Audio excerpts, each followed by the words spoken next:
You're watching 12 WKRC TV, a new generation of news. 12 Newsmakers starts now. Good morning and welcome to Newsmakers. The future of downtown Cincinnati is one of the region's fundamental long-range challenges.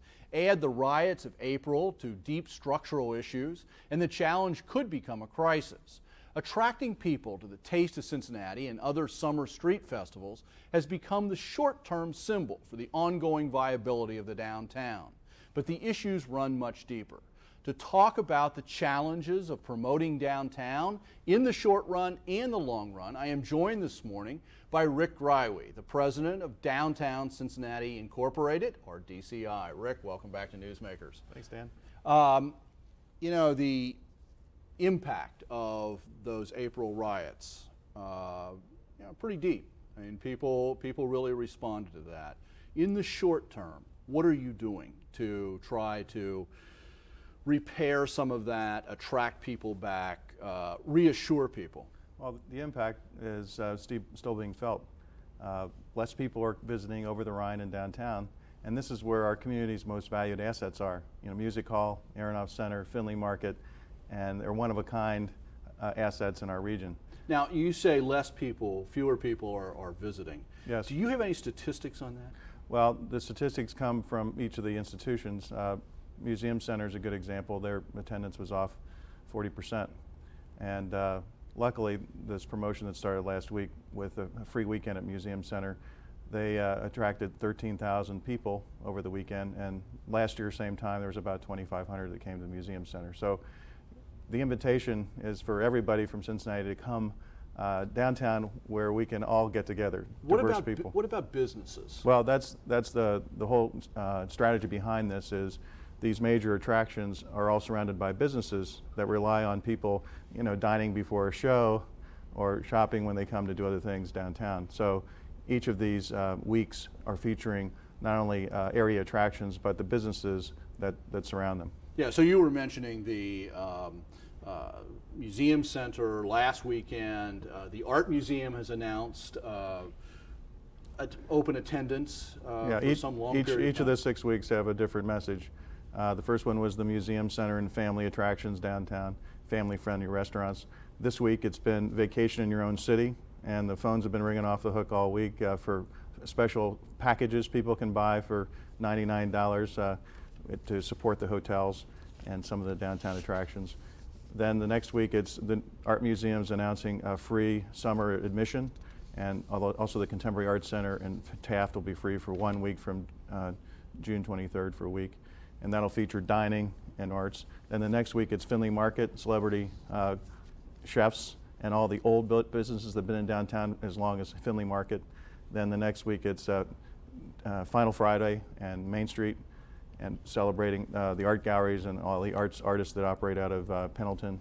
And then finally it's Ujima, which we want to celebrate African American heritage, but we want it to be a more diverse crowd, that white citizens would attend the festival too and support not only the festival on the street, but the restaurants that'll be open throughout that weekend. You know, before we get to the most visual parts of that campaign, I want to ask you, on Friday morning, the Cincinnati Enquirer ran an article announcing that the British government has issued a notice, and if I can read a little bit of this, warning British citizens traveling to Cincinnati should, quote, stay off the streets after the close of a normal working day.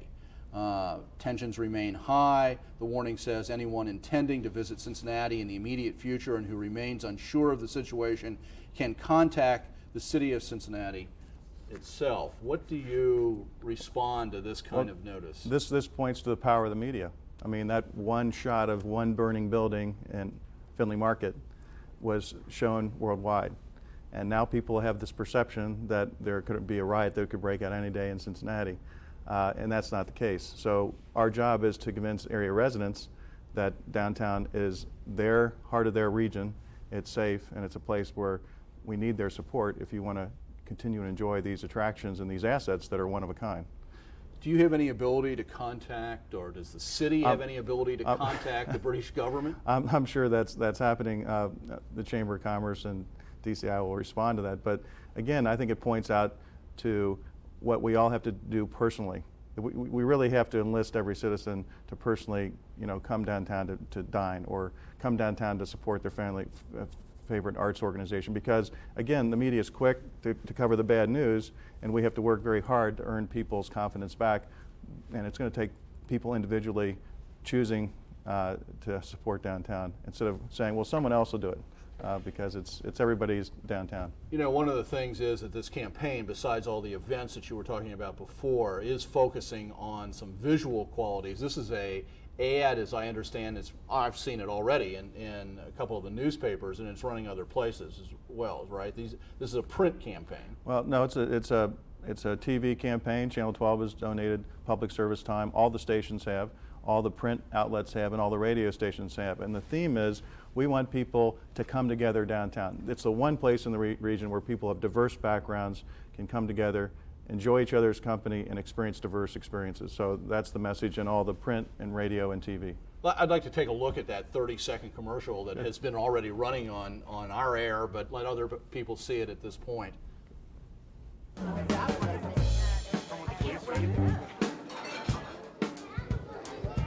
We are a city made up of diverse ideas, people, and attitudes.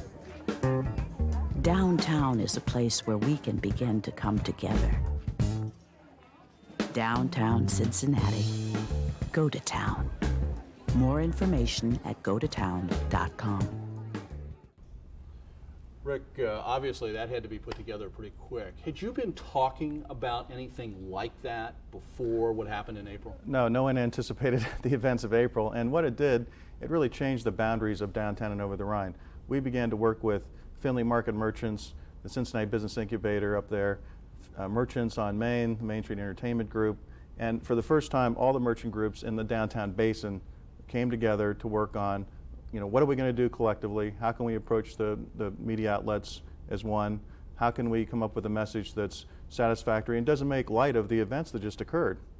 And we're working together now, ongoing with a PR committee now that's working to get more stories placed on the good news and over the Rhine and downtown. So it's been a good exercise for all of us. We have a new spirit of teamwork.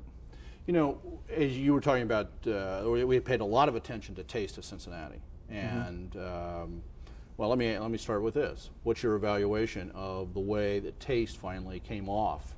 Well, that's a Chamber of Commerce event, but I think I was down there two days, and I thought the protesters are well behaved. I think getting a leaflet from them was fine, because I think we do have to go through some fundamental changes in the city, and we're going to be better at the end of it. And again, that's the purpose of this campaign. While Cincinnati Can is working on the causes of the social unrest, we have to keep downtown healthy, because downtown is a place that is the economic engine for the city of Cincinnati. It's a place where a lot of their revenue comes from, so we can pay for some of the programs that are required to make us a better city at the end of this. What are you hearing from some of the restaurants, some of the establishments along Main Street? I have to say that I have heard from various sources that a number of them, they're all small businesses. Right. This is a very difficult time, that their crowds have not yet returned. That's true, and you can only take that for so many months, and I hope there's not any fallout. The city has some low-interest loan programs which are being used by a few of the merchants, but the best way to respond is for citizens to take some action, because there's offerings every week. This 6-week campaign is just one sampling of what you can do downtown every night throughout the year. Obviously DCI is a private independent group. You contracted to perform certain services, but you work closely with the city. Mm-hmm. How would you evaluate the city government's response to merchants' needs? Well, I think so far they've offered them two great programs. The grant program, if you had some serious damage, you could apply for free grant to repair windows and so forth, and there weren't many of those situations.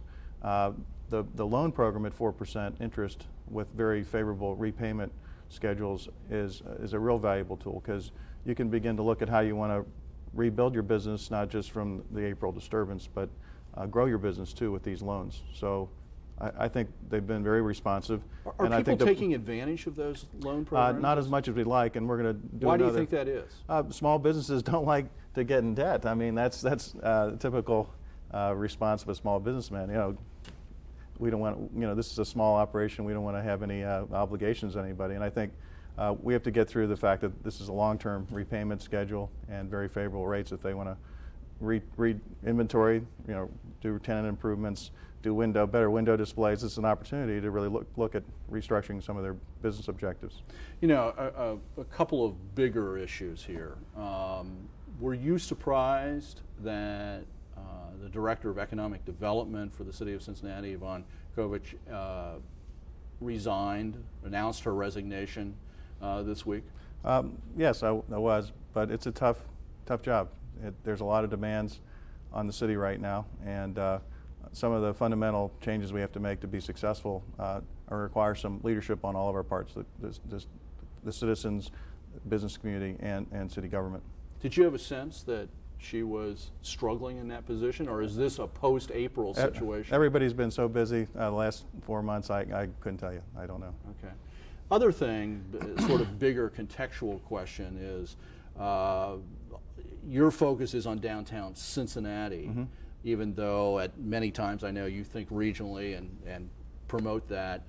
Later this summer, Newport on the Levee is going to be opening, or expanding its opening. I mean, there's already a lot over there. What do you expect to be the impact of that on downtown? I think the mix of assets we're going to have on the riverfront when they're all finished is going to be really exciting. It's going to draw a new audience downtown, more families. You know, the combination of the Freedom Center, the Reds ballpark, the Hall of Fame they're going to have, Newport on the Levee with the movie theaters, river taxis that would connect all these things. You could have a day. See, there's a theme I've heard Rick Greiwe talk about before. Right, but I mean, it could be a real destination, and people that might be coming to the region to go to Kings Island, you know, might begin to stay downtown and make Kings Island and all these other activities a part of their, you know, 4-day long weekend. What about in the short run? You know, I mean, you said when we get all of these things open, we're going to have a tremendous number of assets. In the short run, where you already have downtown Cincinnati suffering, and then you open up this new thing, which people clearly are always attracted to sample the new, could this be a short-term real problem for Cincinnati? No, I think it attracts a different audience again. I mean, we have all the arts organizations, you know, the symphony, the ballet, the opera. We have, you know, great entertainment jazz clubs that are really unique and over the Rhine and also backstage. And I think that's an adult audience that has certain kinds of interests where they can park and enjoy arts, entertainment, dining. I think that's going to be more of a family crowd that's going to, you know, go to the big screen, you know, with the stadium seating like you do in the suburbs, and take your kids out maybe to have something to eat. And I don't think it's going to be competitive. I think it's going to be complementary. You know, again, focusing on the big things, where do we stand on downtown? I mean, everybody says one of the key things about the future of the downtown is promoting housing. What has been the impact of the last few months on plans to develop downtown housing? Well, I'll answer that in a big way. Since the civil disturbance, about $65 million worth of projects have been announced in downtown.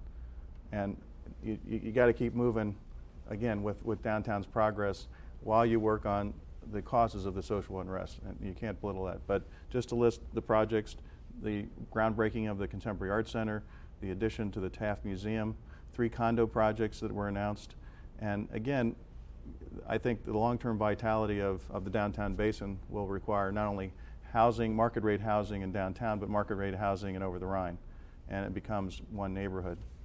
You know, this whole issue of over the Rhine, Findlay, and there is some there is some efforts around developing some new housing in the Findlay Market area. My guest last week, Brenda Shear, is part of that effort. You know, that also, it's not just the buildings and the construction, it's also the social change, because we're used to living in suburban areas where we only live with people like ourselves. And the whole essence of urban living, downtown living, is we live with people not like us. It's all these faces, it's all this diversity. Who's working on helping people bridge these long gaps of not knowing how to deal with each other? Well, the biggest gap is social and economic. I mean, if you have 70% of the population over the Rhine that are living at the poverty level, we have a lot of work to do. And the Cincinnati CAN action committees are going to look at all that stuff. But the long-range goal would be to make sure that over the Rhine and West End is a diverse economic neighborhood, because that's the only way it's going to eventually be a place that you can be safe and less drugs and good schools and all the things we want to do. It's going to require many people that join with the neighbors to make it a better place to live. Well, Rick, thank you for being here this morning. Good luck on this campaign that we'll be seeing a lot of on TV and in the press, and all of those different opportunities. We'll try to call attention to those. And one other last thing to call people's attention to is the great big paddle wheel that went up this past week on the riverfront, the first part of the National Steamboat Memorial, right? Monument, yes. Monument. Another great thing to see. And also, we'll have more about that this fall. And make sure you use our webpage, gototown.com, to learn of events that change every week in downtown. Okay. Thank you for being here. Thank you. Stay tuned. After the break, an evaluation of ARTIMIS. What has it accomplished? Where is it going?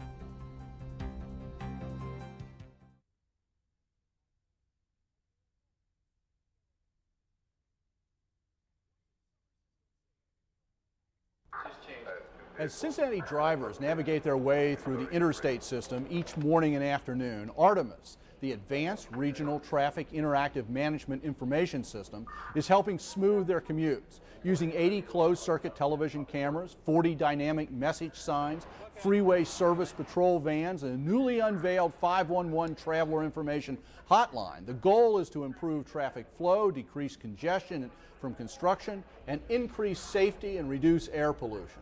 To talk about ARTIMIS, I am joined by Tim Schoch, the Deputy Program Manager for ARTIMIS. Tim, welcome to Newsmakers. Good morning. Gee, you have any trouble driving here? No, I did not. You know, ARTIMIS, most of us see it with the signs. And we hear about, certainly, if we haven't used the traveler information number, which is now 511. Why don't you, since that's the newest part of this, why don't you tell us what happens if people have never called either 211 or now 511? What happens when you make that call? What do you actually do? Well, to start with, in June of last year, the Federal Communications Commission set aside 511 as the National Traveler Information Number. So it's going to be a hotline. Eventually, wherever you are in the United States, you'll be able to dial 511. ARTIMIS was the first in the nation, and we're looked at as the model on 511.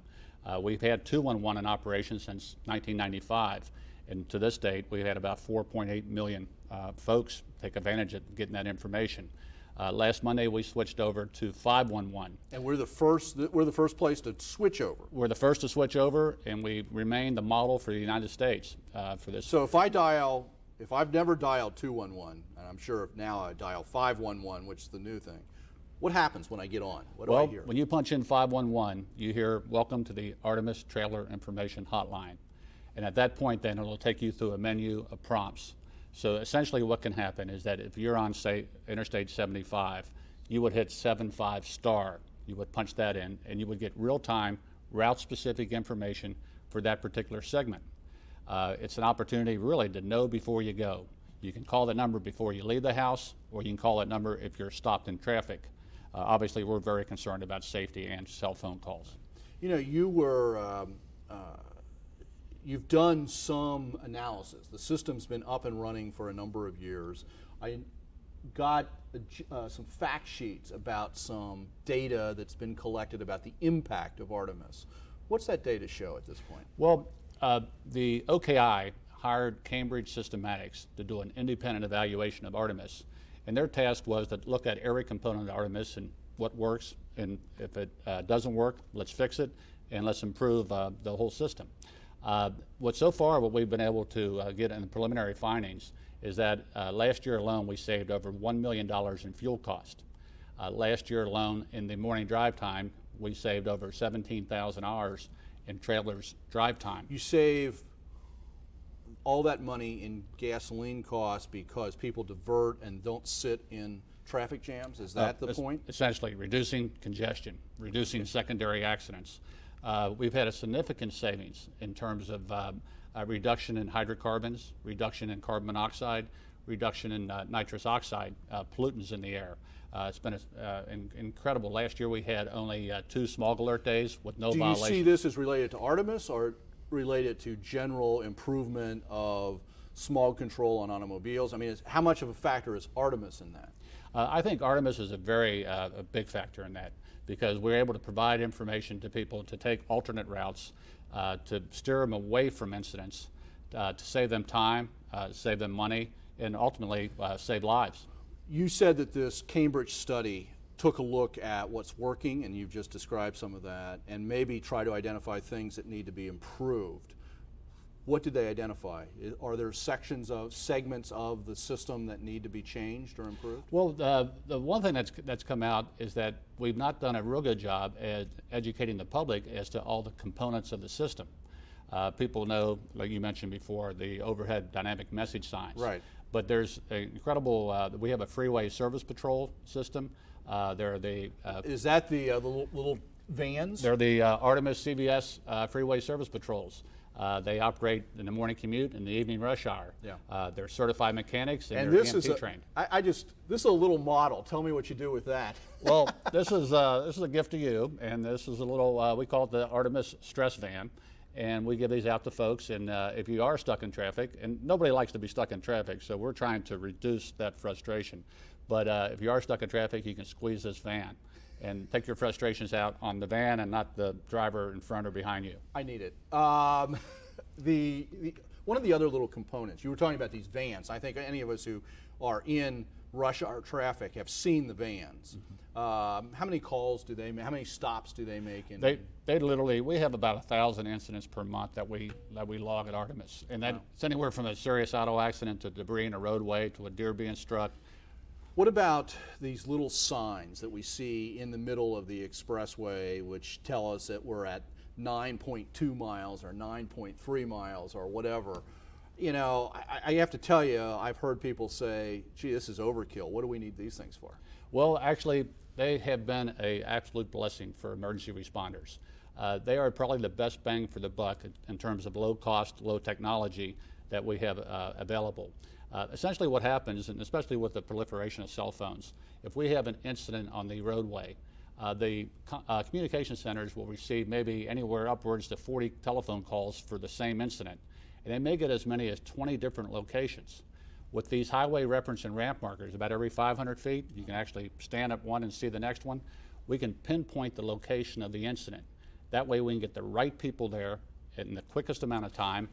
When you say the right people, and we got less than a minute here, it is a factor that the responders have to come from the exact city where you happen to have the accident. And Absolutely. in an area that has a lot of different little municipalities and units, it really does make a difference where you are, right? Absolutely. Just in Hamilton County alone, we have over 40 different police fire agencies. So it's so important to get the right folks there, whether it's Cincinnati, St. Bernard, Lockland, Lincoln Heights. Case in point the other day, Lockland, Lincoln Heights, Cincinnati all worked together on that incident that shut the interstate down for about 6 hours. So it was an opportunity there to use all the tools of the ARTIMIS system to reduce the congestion. We had over 258,000 hits on our www.artimis.org, ARTIMIS website. Okay. 258,000 hits that people were able to divert and not use the interstate. Okay. Lots of information, reinforcing lots of good things, something for me to squeeze in traffic. Thank you very much for being here, and keep up the good work. Thanks for having me. Okay. Thank you for making Newsmakers a part of your Sunday morning. Join us again next week to meet the women and the men shaping our region for the future. This weekend, 12 different local organizations led by Heritage Village and Sharon Woods has sponsored a series of events focused on Buckeyes in the Civil War. The centerpiece of this Chautauqua has been presentations by first-person interpreters who have brought to life 5 different 19th century people. The Chautauqua continues from noon until 7 p.m. this evening at Sharon Woods Village. We leave you this morning with Annette Jefferson's presentation of Sojourner Truth, who fought for the freedom of people of African descent bound by slavery and the freedom of white and black women bound by social practice. Have a good week. think that twixt the blacks of the South and the women of the North all are talking about rights, that the white man is going to be in a fix pretty soon. But what's all this here talking about? Some folks say that blacks need their freedom. Some folks say that women's needs their freedom. But like I said, we's all meant to be free, all meant to serve the same God. Well, Lord, I've come a mighty long way. Lord, I've come a mighty long way. Lord, I've come a mighty long way, but I still have all